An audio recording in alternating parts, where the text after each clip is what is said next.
যে মা ছিন্নমস্তার এখানে একটু আমরা প্রণাম করে আমাদের আজকের কর্মী সম্মেলনটা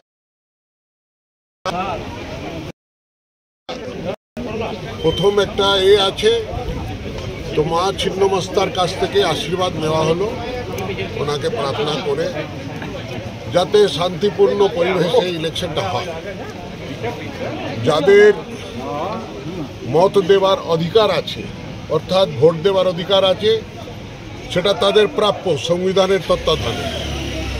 তারা যাতে ফ্রিলি ফেয়ারলি নিজের ভোটটা দিতে পারে, তার জন্যে মায়ের শ্রীচরণে আরাধনাটা করা হয়। আর এটা আগেও বলছি, এখন আবার আপনাদের বুঝাচ্ছি, এই লড়াইটা কিন্তু দুটা পার্সোনালিটির মাঝখানে নয়। আমি এই এলাকায় আমার জন্ম, এখান থেকেই কামিন কল্যাণ কুটি থেকে কলকাতা বিশ্ববিদ্যালয় অবধি লেখাপড়া শিখেছি। ওকালতি পাস করে, যেহেতু আমার বাবা এখানে চাকুরিজীবী ছিলেন জেকে নগরে, কারখানাটা লাল সন্ত্রাসের কারণে বন্ধ হয়ে যায়, তার জন্যে আমরা এখান থেকে বিস্থাপিত হই।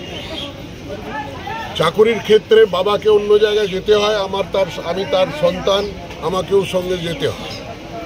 34 বছর বিভিন্ন রাজ্যের প্রতিনিধিত্ব করার পর, পার্লামেন্টে প্রতিনিধিত্ব করার পর এবার আমার নেতৃত্ব আমাকে বলল যে এবার তুমি তোমার জন্মভূমি অর্থাৎ আসানসোলে গিয়ে নির্বাচনটা লড়।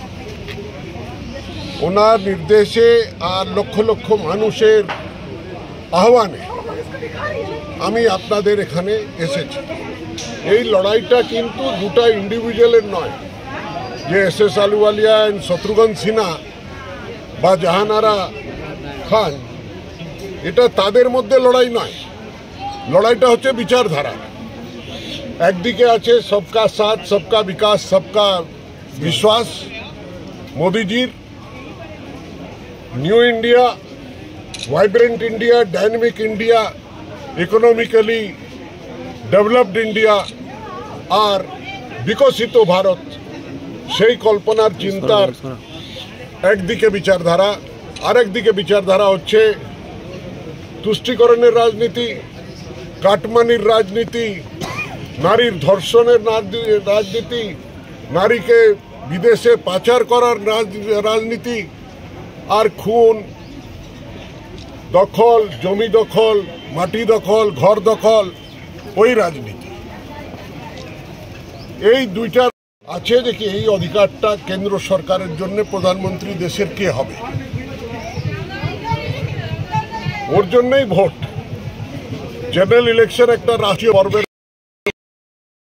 তারা নিজের মত দিয়ে দেশের দিশা আর দশার একটা ভাগ্য নির্ধারণ করেন যে আমার ছেলে, আমার মেয়ে, আমার পরিবার কেমন বাতাবরণে বড় হবে। আগে আমার ছেলের ছেলে চাকরি পাবে কিনা, সেই পরিবেশ থাকবে কিনা দেশে, তার জন্যে তারা নিজের প্রধানমন্ত্রীর নির্বাচনটা করেন।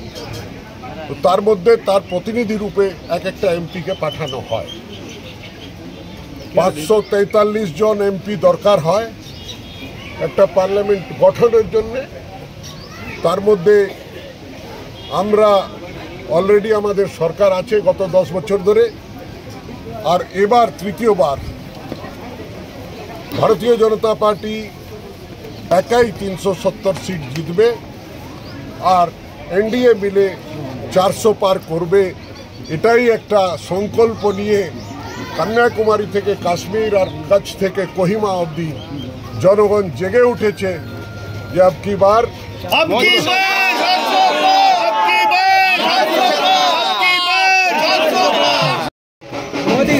तीसरी बार এটাই লড়াইটা ইন্ডিভিজুয়াল নয়। ধন্যবাদ দাদা। আজকে প্রচারে